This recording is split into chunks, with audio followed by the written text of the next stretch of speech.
ધોરણ 9 bridge course પ્રકરણ છે 4 પરમાણુનું બંધારણ. એમાં વિભાગ એમાં ખાલી જગ્યાઓ સર્વપ્રથમ આપણે જોઈ છે. નીચેના વિધાનો સાચા બને એ રીતે ખાલી જગ્યા પૂરો. રુથરફોર્ડનો કણ પ્રકીર્ણનનો પ્રયોગ ખાલી જગ્યાની શોધ તરફ દોરી ગયો તો જવાબ આવશે ન્યુટ્રોન. સમસ્થાનિકોના સમાન પરમાણુ ક્રમાંક હોય છે. પરમાણુ ભારાંક જુદા જુદા ધરાવે છે. નિયોન અને ક્લોરિનનો પરમાણવિક ક્રમાંક અનુક્રમે 10 અને 17 છે, તો તેમની સંયોજકતા અનુક્રમે 0 અને -1 થાય.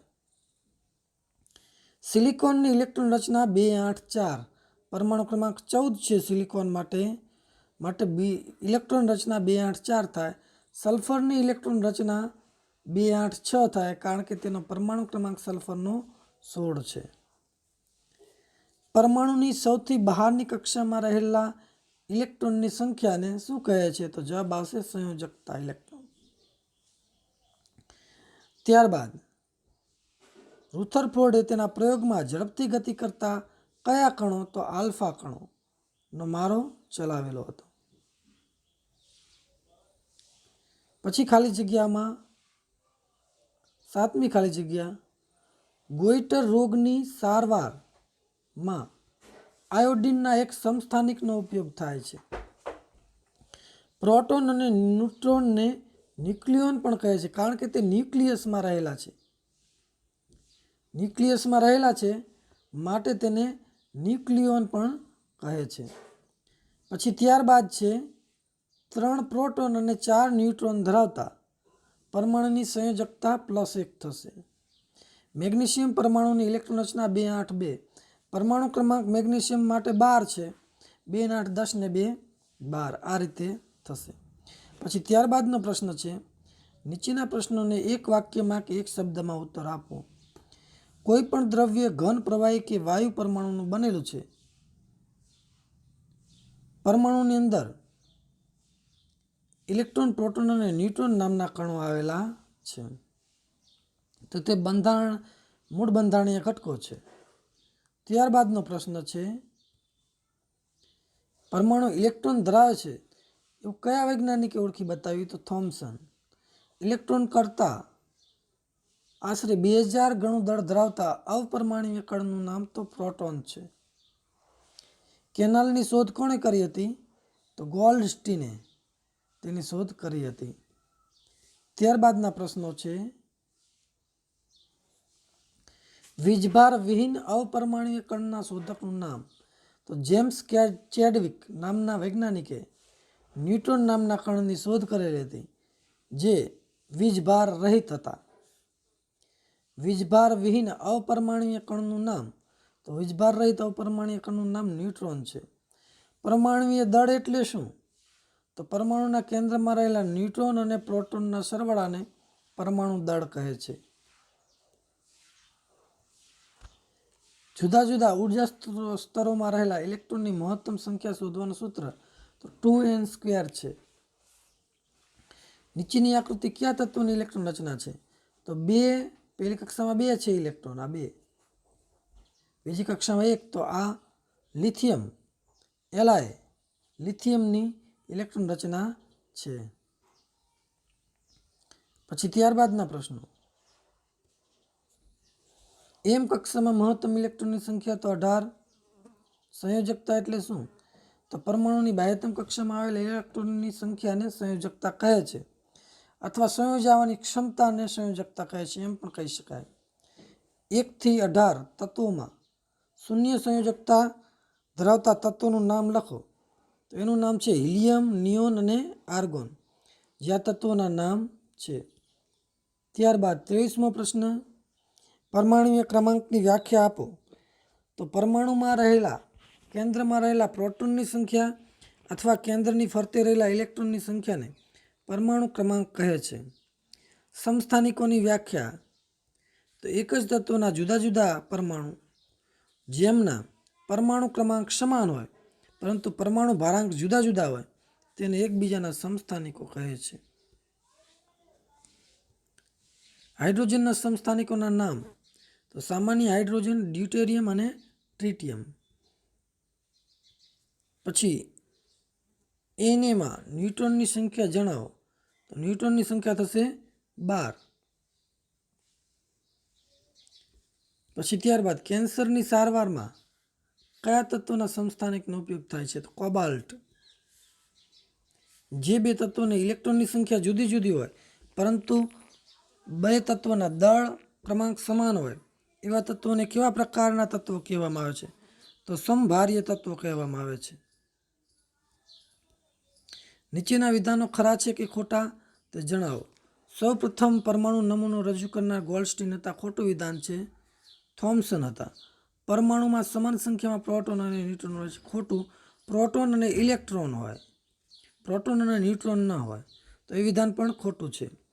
P19 અને E18 છે, તો પ્રોટોનની સંખ્યા 19 છે, ઇલેક્ટ્રોનની સંખ્યા 18 છે, તો તે તત્વ આર્ગોન છે, તો ખોટું છે. જેટલા પ્રોટોન હોય એટલા જ ઇલેક્ટ્રોન હોય. સલ્ફર તત્વની સંયોજકતા 1 છે, તો ખોટું છે. યુરેનિયમના સમસ્થાનિકનો ઉપયોગ કેન્સરની સારવારમાં થાય છે, ખોટું છે. આપણે આગળ જવાબ આપ્યો કોબાલ્ટ, કોબાલ્ટનો ઉપયોગ થાય છે. પછી ત્યારબાદ હાઇડ્રોજન અને સોડિયમ તત્વોની સંયોજકતા સમાન હોય છે, તો જવાબ સાચું છે. કારણ કે હાઇડ્રોજનનો પરમાણુ ક્રમાંક 1 છે, તેની ઇલેક્ટ્રોન રચના 1 છે, એ જ પ્રમાણે સોડિયમનો 11 છે, તો 2, 8, 1 છે. તો બાહ્યતમ કક્ષામાં બંનેને 1 ઇલેક્ટ્રોન રહેલા છે, માટે તેમની સંયોજકતા કેવી છે, સમાન છે. તો આ પ્રમાણે જવાબ તમારે આવશે. પરિભ્રમણ કરતો ઇલેક્ટ્રોન સતત ઉર્જા ગુમાવે છે, વિધાન ખોટું છે. પરમાણુની વિભિન્ન કક્ષામાં ઇલેક્ટ્રોનની વહેંચણી ડાલ્ટનને આપી, તો વિધાન ખોટું છે. પછી ત્યારબાદ પરમાણુનું મોટા ભાગનું દળ તેની કક્ષાઓમાં સમાયેલું હોય છે, તો વિધાન ખોટું છે. તો ખરા ખોટા અહીં પૂરા થાય છે. ત્યારબાદ આવશે વિકલ્પો. તો વિકલ્પોમાં પ્રથમ વિકલ્પ છે મેગ્નેશિયમ પરમાણુ માટે ઇલેક્ટ્રોન વિતરણ દર્શાવે છે, તો મેગ્નેશિયમનો પરમાણુ ક્રમાંક 12 છે, તો 2, 8, 2 આ ઇલેક્ટ્રોન રચના એની થશે. અહીં 39મા પ્રશ્નમાં ક્રમમાં થોડીક ભૂલ આપેલી છે, આ ત્રીજો છે, બધામાં એક જ ક્રમ આપેલો છે. તો રુથરફોર્ડનો આલ્ફા કણ પ્રકીર્ણનનો પ્રયોગ દર્શાવે છે, તો એમાં પહેલું એટલે કે આ બીજું અને ચોથું, તો આ પ્રમાણે જવાબ આવશે બી. આ બે જવાબો સાચા છે, બાકીના બે પહેલું અને ત્રીજો જવાબ ખોટો છે. કોઈ પણ તત્વ માટે નીચેનામાંથી કયું સાચું છે, તો જવાબ એનો આવશે ડી વિદ્યાર્થી મિત્રો. એટલે કે જો આ બીજું અને આ ચોથું સાચું છે, તો બીજું અને ચોથું કયામાં છે, ડીમાં, તો આ જવાબ આ પ્રમાણે સાચો થશે. પછી ત્યારબાદ 41મો પ્રશ્ન.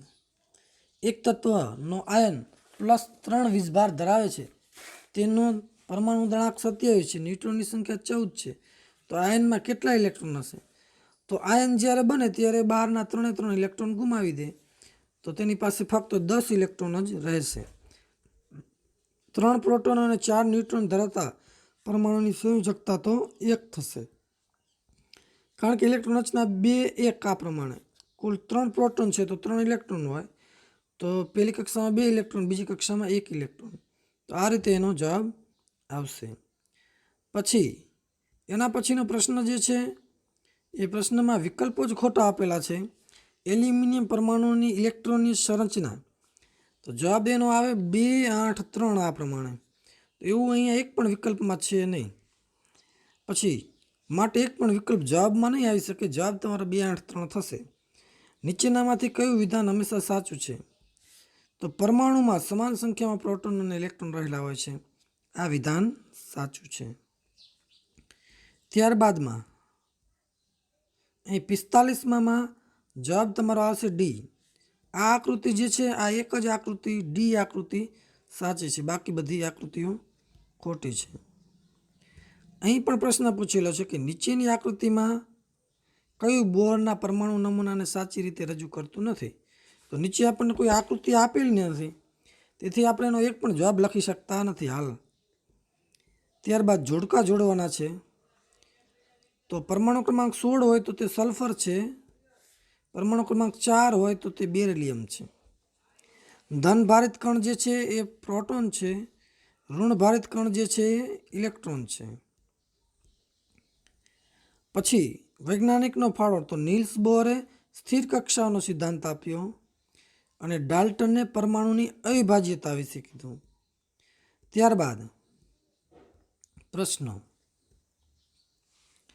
થોમ્સનના પરમાણુ નમૂનાની સમજૂતીમાં સૂચવેલા 2 સૂચન લખો.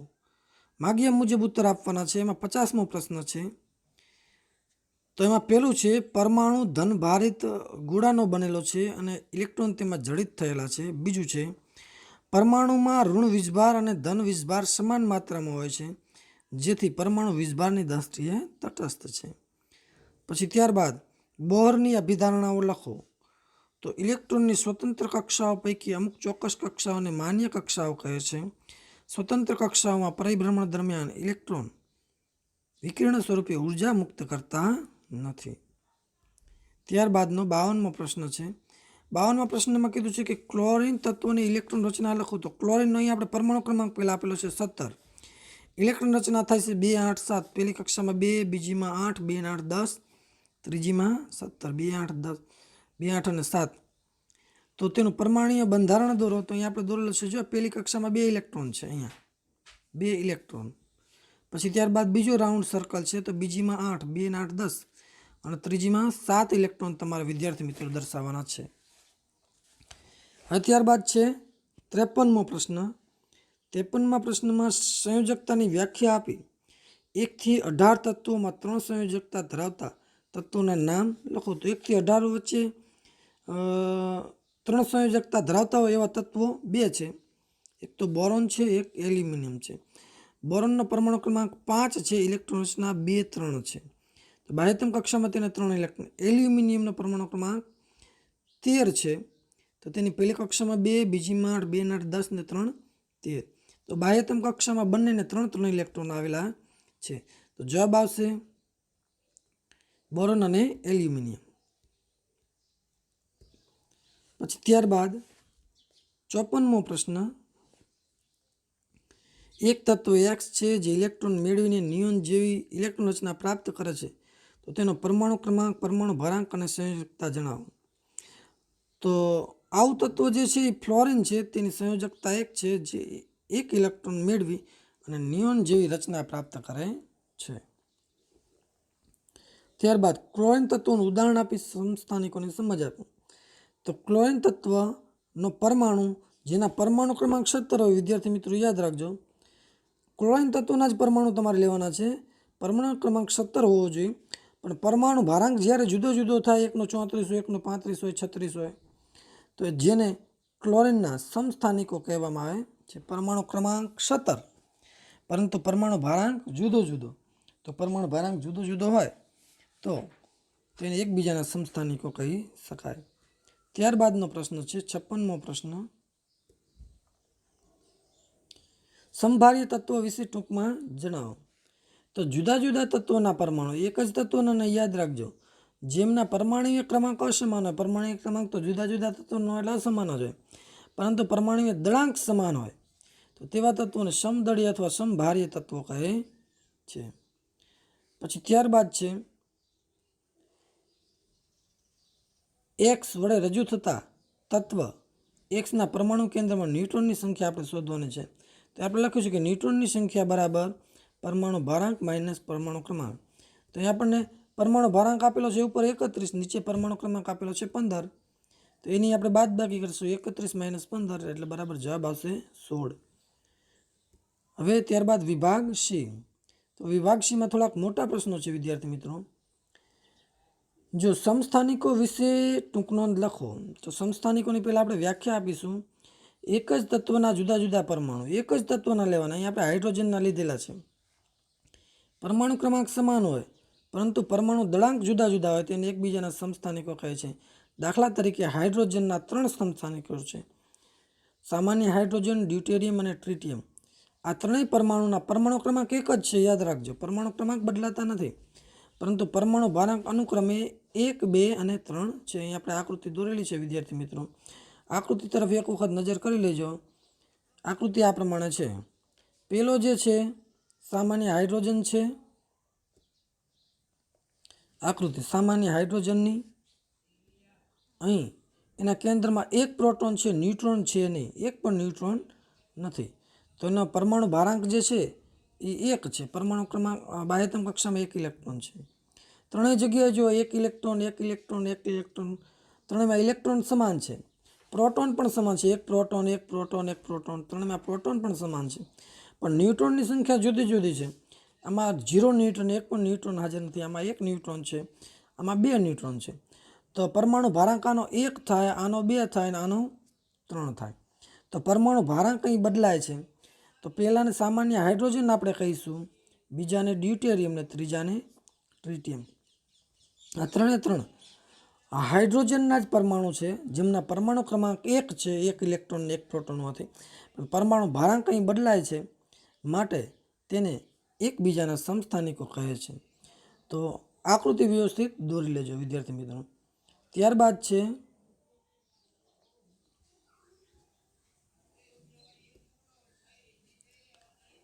કાર્બન પરમાણુનું પરમાણુય દળ 12 છે, કેન્દ્રમાં 6 પ્રોટોન છે। પરમાણુય દળ જો અહીંયા વિદ્યાર્થી મિત્રો 12 કીધું છે, તો ન્યુટ્રોનની સંખ્યા બરાબર પરમાણુય દળ માઇનસ પ્રોટોનની સંખ્યા। તો પરમાણુય દળ આપણને અહીં આપેલું છે 12, તો એ 12 માઇનસ પ્રોટોનની સંખ્યા આપેલી છે 6, તો 12 માઇનસ 6 બરાબર 6, તો ન્યુટ્રોનની સંખ્યા પણ 6 આવશે। તો આપણે આકૃતિ દોરી શકીશું। જો અહીં કેન્દ્રની આકૃતિ અહીં આપણે બતાવેલી છે, 6 પ્રોટોન અને 6 ન્યુટ્રોન, એટલે 12 પરમાણુ ભાર થઈ ગયો। પ્રોટોન અને ન્યુટ્રોનના સરવાળાને પરમાણુ ભાર કહે છે। તો કાર્બનનું બંધારણ આપણે દોરવાનું છે। તો પહેલી કક્ષામાં આપણને 2 ઇલેક્ટ્રોન આપેલા છે અને બીજી કક્ષામાં 4 ઇલેક્ટ્રોન, 2 ને 4 6 ઇલેક્ટ્રોન। યાદ રાખજો આ 2 ઇલેક્ટ્રોન છે, આ 4 ઇલેક્ટ્રોન છે। તો આ પ્રમાણે તમે તેને આકૃતિમાં દર્શાવી શકશો વિદ્યાર્થી મિત્રો। કેન્દ્રમાં આ પ્રમાણે દર્શાવવાનું, 6 પ્રોટોન 6 ન્યુટ્રોન, પછી પહેલી કક્ષામાં 2 ઇલેક્ટ્રોન, બીજી કક્ષામાં 4 ઇલેક્ટ્રોન, જે કાર્બનનું બંધારણ આપણે દર્શાવેલું છે। તો હવે વિભાગ ડીમાં માગ્યા મુજબ જવાબ તમારે આપવાના છે। વિવિધ કક્ષામાં ઇલેક્ટ્રોનની વહેંચણી કેવી રીતે થાય છે તે સવિસ્તર સમજાવવાનું છે। વિવિધ કક્ષામાં ઇલેક્ટ્રોનની વહેંચણી કેવી રીતે થાય છે તે સવિસ્તર સમજાવો। તો પરમાણુમાં 3 પ્રકારના કણો રહેલા છે, ઇલેક્ટ્રોન, પ્રોટોન અને ન્યુટ્રોન। પ્રોટોન અને ન્યુટ્રોન જે છે તે કેન્દ્રમાં હોય છે, જ્યારે ઇલેક્ટ્રોન જુદી જુદી કક્ષામાં ગોઠવાયેલા હોય છે। પ્રથમ કક્ષામાં વધુમાં વધુ 2 ઇલેક્ટ્રોન સમાય છે, બીજી કક્ષામાં વધુમાં વધુ 8 ઇલેક્ટ્રોન સમાય છે, ત્રીજી કક્ષામાં પણ 8 ઇલેક્ટ્રોન સમાય છે। તો આ પ્રમાણે કક્ષા જેમ વધતી જશે એમ ઇલેક્ટ્રોનની વહેંચણી પણ થતી જશે। તો આગળ પણ તમે આ પ્રશ્નમાં સમજાવી શકો છો, વિસ્તારપૂર્વક તમારે લખવાનું છે વિદ્યાર્થી મિત્રો। પછી ત્યારબાદનો પ્રશ્ન છે, રુથરફોર્ડે તેના આલ્ફા કણ પ્રકીર્ણન પ્રયોગ પરથી મેળવેલા તારણોની યાદી। તો જેણે રુથરફોર્ડે આ પ્રમાણે કીધું કે પરમાણુ વિભાજ્ય છે, પરમાણુના મધ્યમાં વજનદાર કેન્દ્ર આવેલું છે, પરમાણુ અત્યંત પોલો છે, પરમાણુ કદની સાપેક્ષે પરમાણુ કેન્દ્ર અત્યંત નાનું છે, પરમાણુમાં રહેલા ઇલેક્ટ્રોન કેન્દ્રની ફરતે ગોઠવાયેલા હોય છે અને પરમાણુનું સમગ્ર વજન કેન્દ્રમાં જ કેન્દ્રિત થયેલું હોય છે। આ રુથરફોર્ડના પ્રયોગના મળેલા તારણો છે। ત્યારબાદ છે સોડિયમ પરમાણુ અને સોડિયમ આયનમાં ઇલેક્ટ્રોનની વહેંચણી આકૃતિ દોરી સમજાવો, બંનેના પરમાણુય ક્રમાંક પણ જણાવો। તો અહીં આપણે આકૃતિમાં બતાવેલું છે વિદ્યાર્થી મિત્રો। જો આકૃતિમાં પેલું જે આપેલું છે સોડિયમ પરમાણુ એને છે, તો એનો પરમાણુ ક્રમાંક 11 છે, પહેલી કક્ષામાં 2 ઇલેક્ટ્રોન છે, બીજીમાં 8 ઇલેક્ટ્રોન છે, 2 ને 8 10, અને ત્રીજીમાં 1 ઇલેક્ટ્રોન છે। તો તેમાં 3 કક્ષાઓ આવેલા છે, પહેલી કક્ષામાં 2 ઇલેક્ટ્રોન, બીજીમાં 8 અને ત્રીજીમાં 1 ઇલેક્ટ્રોન। હવે જ્યારે આ સોડિયમ પરમાણુ હતું, હવે સોડિયમ જ્યારે તે આયન બનાવશે, સોડિયમ આયન જ્યારે બનાવશે તો શું થશે, એને Na1+ આયન કહેવાશે। તો 1 ઇલેક્ટ્રોન જે બાહ્યતમ કક્ષામાં 1 ઇલેક્ટ્રોન હતો તે ઇલેક્ટ્રોન ગુમાવી દીધો છે, તો માટે એના પહેલી કક્ષામાં 2 ઇલેક્ટ્રોન, બીજી કક્ષામાં 8 ઇલેક્ટ્રોન થશે, અને ત્રીજી કક્ષાનો ઇલેક્ટ્રોન તેણે ગુમાવેલો છે બાહ્યતમ કક્ષાનો, જેથી 2 ને 8 10, તો એનો પરમાણુ ક્રમાંક જે છે તે 10 થશે. અહીં પરમાણુ ક્રમાંક 11 છે, પણ અહીં પરમાણુ ક્રમાંક 10 છે. યાદ રાખજો વિદ્યાર્થી મિત્રો. હવે ત્યારબાદ છે હિલિયમ, નિયોન અને આર્ગોનની પરમાણુય રચના દોરી તેની ઇલેક્ટ્રોન રચના લખો અને સમજાવો કે તેમની સંયોજકતા શા માટે શૂન્ય છે. તો અહીં આપણે હિલિયમ પરમાણુ આપેલો છે, હિલિયમ He, તો એનો પરમાણુ ક્રમાંક 2 છે, માટે પહેલી કક્ષામાં તેના 2 ઇલેક્ટ્રોન છે. નિયોન પરમાણુ તો એની પહેલી કક્ષામાં 2 ઇલેક્ટ્રોન, બીજી કક્ષામાં 8 ઇલેક્ટ્રોન, તો એની બંને કક્ષાઓ સંપૂર્ણપણે ભરાયેલી છે, માટે તે નિષ્ક્રિય છે. હિલિયમની પણ પહેલી કક્ષામાં સંપૂર્ણપણે 2 ઇલેક્ટ્રોન ભરાયેલી છે, માટે તે નિષ્ક્રિય છે. પછી આર્ગોન પરમાણુ, તો આર્ગોનનો પરમાણુ ક્રમાંક જે છે એ 18 છે. તો પહેલી કક્ષામાં 2 ઇલેક્ટ્રોન, બીજીમાં 8, 2 ને 8 10, પછી ત્રીજીમાં પણ 8 ઇલેક્ટ્રોન, તો એનું અષ્ટક પૂર્ણ છે, માટે તે પણ નિષ્ક્રિય તત્વ છે. અહીં યાદ રાખજો, હિલિયમનો પરમાણુ ક્રમાંક 2 છે, નિયોનનો 10 છે, આર્ગોનનો 18 છે. તો હિલિયમની ઇલેક્ટ્રોન રચના 2 જ થશે, નિયોનની ઇલેક્ટ્રોન રચના છે 2 8 થશે, અને આર્ગોનની 2 8 8 થશે. તો જેથી તેની બાહ્યતમ કક્ષાઓ સંપૂર્ણપણે ભરાયેલી હોવાથી આ તત્વો જે છે એની સંયોજકતા આપણે શૂન્ય કહી છે. ઇલેક્ટ્રોન આપશે પણ નહીં, ઇલેક્ટ્રોન મેળવશે પણ નહીં. તો જો અહીં આપણે દર્શાવેલું છે વિદ્યાર્થી મિત્રો કે અહીં ત્રણેય તત્વોના પરમાણુની બાહ્યતમ કક્ષાઓ સંપૂર્ણપણે ભરાયેલી હોવાથી જે ઇલેક્ટ્રોનની આપ લે કરશે નહીં, આવા તત્વોને રાસાયણિક રીતે નિષ્ક્રિય તત્વો કહે છે, જે ઇલેક્ટ્રોનની ગોઠવણી પરથી આપણે સમજી શકીએ છીએ. આ પ્રમાણે તેની ઇલેક્ટ્રોન રચના આપણે આકૃતિમાં દર્શાવવાની છે વિદ્યાર્થી મિત્રો.